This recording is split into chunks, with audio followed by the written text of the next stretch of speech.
Yes guys, and welcome back to my YouTube channel. This is the first video I've uploaded in a few months really, but it's a new tactics video. It's a new and improved version of the last tactics, and I've been using them for the last 2 weeks, which helped me qualify for the top 4 in the E Nations for England. I qualified for the ePremier League with it, literally the other day, for West Ham, so I'll be playing in the finals next month, which is another pro event. And I also got top 200 twice in a row with this, as you'll see on screen soon. That's the team I used for the Premier League. There was some restrictions, but I understand that team's a lot more expensive than most people who will be watching this video.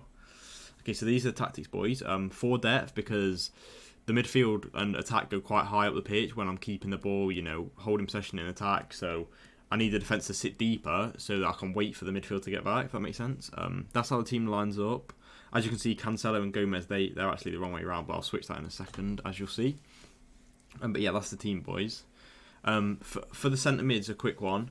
I'd say get both of them who can play in attack. They can maybe do a bit of skill, just pass the ball. They can shoot and they can defend. Most importantly, you don't want like a Vieira player really. You want more of a Hullet, a guy who can get forward and defend.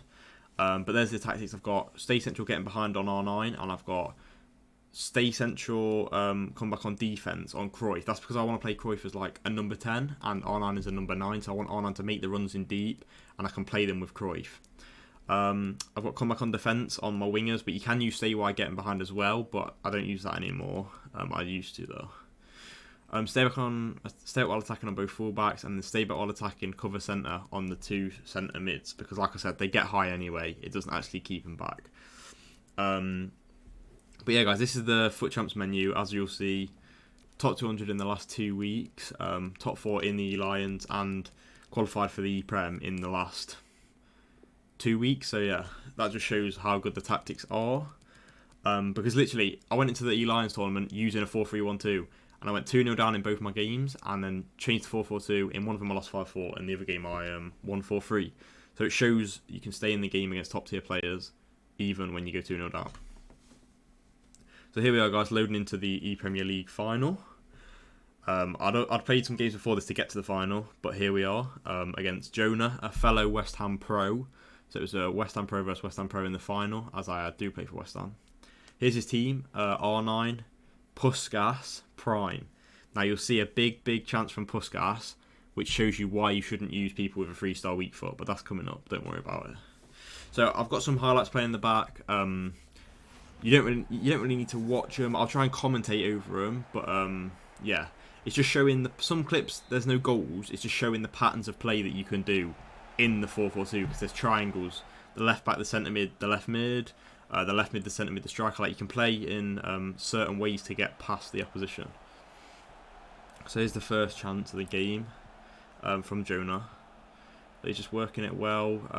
Really good goal, by the way, what he scores here. So yeah, he's just passing it around. Pro games are very stale. You've got to wait and create the perfect chance, and there's an LBRB flick, fake shot stop, elastico, and what a finish. I can't do anything about that. That's a crazy goal. But at this point, I thought about it. Do I switch to the 4-3-1-2? And I just thought in my head, like, the 4-4-2 has been working so well for me lately, I'm just going to keep at it, and it worked out. So this is what I mean, boys, about the number 10, the number 9. I've sent R9 on a run. I've played it with Cruyff. And then we're holding off Reece James, and I slow it down here. So you'll see that I do a fake shot cancel. If you look at the power bar as well, I do a fake shot cancel, then I come back in. So I press B, then I press LTRT to cancel it. And the way my guy brings his foot back to shoot, Jonah marks the shot across goal, as you saw, and I cut back inside and finish it with Son to equalise. So obviously all square now. Good goal from me, to be fair. Played well, but yeah, and then we're loading into half time. So the first half, he had 61% possession. This is a big factor, boys, because you'll see in the games, it's literally every other game. So he had 61 in the first half, and the second leg in the first half, I had 60. But you'll see why anyway. So here I am. Big chance for me. I think I should have borrowed outside and scooped in towards James, and that would have beat him. But yeah, it's just little things like that when you're analysing a game like this. It's just little things. I played an offside trap there, and he played a quite stupid pass, and since then he hasn't touched the ball. We go on an attack. We're just holding the ball, waiting for the perfect opportunity. As I said, just keeping the ball with the centre mids until you find the pass into striker. being patient. That's how to play and use this formation correctly. So Bruno Fernandes. I find a pass into Cruyff. We elastico. We get very lucky, to be honest. But that's why I don't like using Kyle Walker. I just think he doesn't win the ball when you're tackling someone. And that's why I prefer Joe Gomez. But yeah, there's Cruyff scoring. So now, this is what I mean. We're ahead. So in the second leg, I'm literally just going to try and keep the ball and starve him of the ball. Not let him have many attacks. But yeah. But here he is, still in the first leg. So Maximilian Bruno. Like when you're defending, boys, you need to try and get your centre mids and pull them back, because otherwise it's just going to be like you'll find. What happens here? Oh yeah, good defending from Reece James, just waiting for him to do a skill. But yeah, you can find yourself isolated, like centre backs versus just their whole attack, like a 4v4 maybe, and that's dangerous. So you want to try and get your DMs back, your centre mids, just hold the attack. But yeah, there we go. That's the first leg done. We did win the first leg 2-1, as you saw, and then we'll show you us loading into the second leg any minute now. But yeah, I don't think he had a shot on target all game, so that's good from the defensive perspective. It shows you can defend in it. He was in the 4-4-2 second variation, which some people use, I know that. But yeah, that's the key to pro games. I don't know if you saw it there. I had 96, I think I had, no, he had 96% pass accuracy, I had 94, or the other way around. Either way, yeah. That's not good though. There I'm giving the ball away. I tried to pass to Bruno and then turn, but it like didn't register the pass and then passed it after I tried to turn. But anyway, regardless, we defend well, then we get a bit lucky. I moved the keeper the right way, but that was the only chance to half. Look, there you go. I've had 63%, 95% pass accuracy. He's had 97% pass accuracy. But yeah, I'm not even trying to go forward, to be honest, guys. Like, I'm 2-1 up, and I'm a half away from making the ePremier League finals, so I'm just trying to keep the ball and starve him. But yeah, here we have a big chance. In hindsight, I should have passed it. But yeah, we went for the shot. Unlucky, but yeah. That's another thing, boys. In pro games, like, there's a lot of analysing that goes on to see what you're doing wrong. And I'd recommend doing it for yourself, or just getting a coach. That can help as well. Here, big chance of Cruyff and R9 to finish the game. No. This is what I mean, boys, because there's a big chance from Puskas that I mentioned. Keep it in mind, all these chances. Okay, another one. St. Maximin, we shot cancel, we come inside. R9, back to Mane.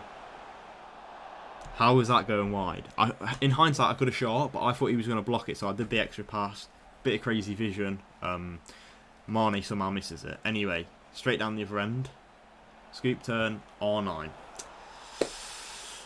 What can I say? At this point, my head was a bit gone, but I just needed to keep focus. As you can see, there's 2-2, but 1-0 in the current game, which I'll refer to later. But there you can see I've brought on Mane and St. Maximin as my winger subs. In a 4-4-2, they're the only subs you really need if you've got good players everywhere. But in like a 4-3-1-2, maybe you bring on the fullbacks. Okay, 90th minute, last attack. We come inside. We score. It's offside.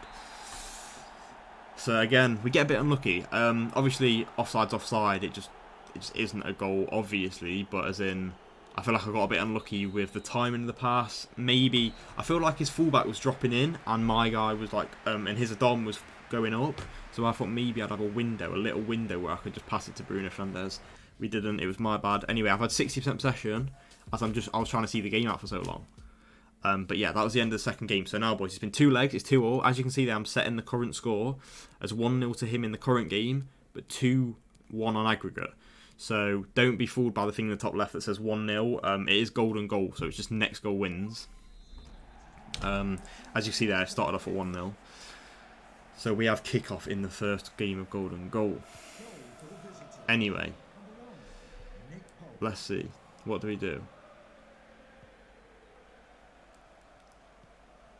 Right, he's on the attack. Scary times. Okay, boys, you're about to see a very, very big chance.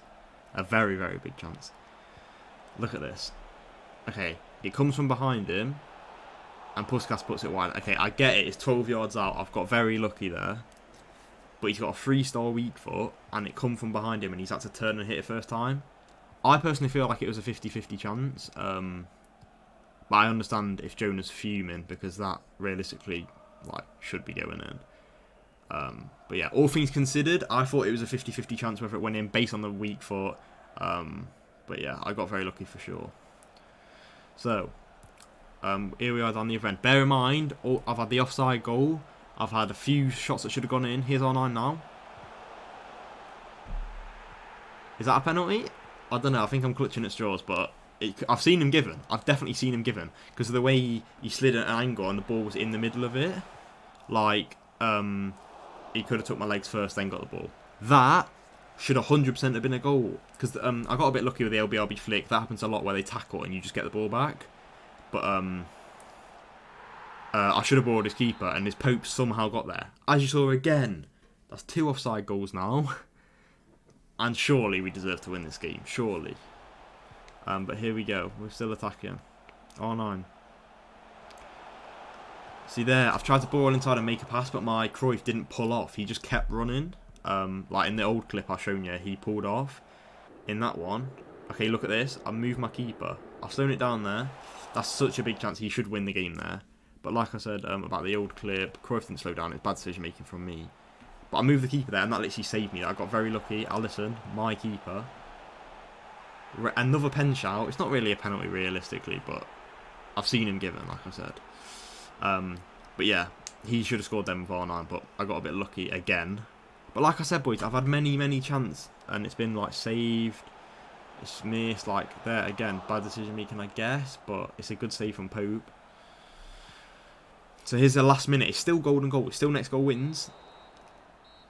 And the ref blows the whistle. Okay, so we're still in golden goal. Boys, I played this game for an hour straight, this best of 2, to decide who was the ePremier League finalist. Who'll be playing in March against all the other clubs. And there's no goal in 90 minutes. Brilliant. Okay, so we go to a game 4. As you saw the stats there. His kickoff this time. As you see, boys, yeah, that's another thing with my tactics. I use striker drop back on the D-pad. If you go down the D-pad, then up. And I think it helps defensively massively. Okay, here we are now, 16th minute, boys, the all-important moment in the game. Bruno to Cruyff. As you can see, Bruno there, he makes a crazy run. And we ball his right back, we give it to Bruno, heel to heel, slams it near post. And that's game, set and match. Team of the year, Bruno, wins me the game. As you saw there, we got a follow on Twitch at the time, so thanks to him for that. But yeah, you can check me out at twitch.tv/acredlac, and obviously my links are there for Instagram and Twitter. As he leaves, obviously, because I scored the goal in golden goal to win it, and I will be the Premier League finalist. But yeah, I'll get my trophy and stuff like that soon. So thanks for watching, boys. Have a good one, and goodbye.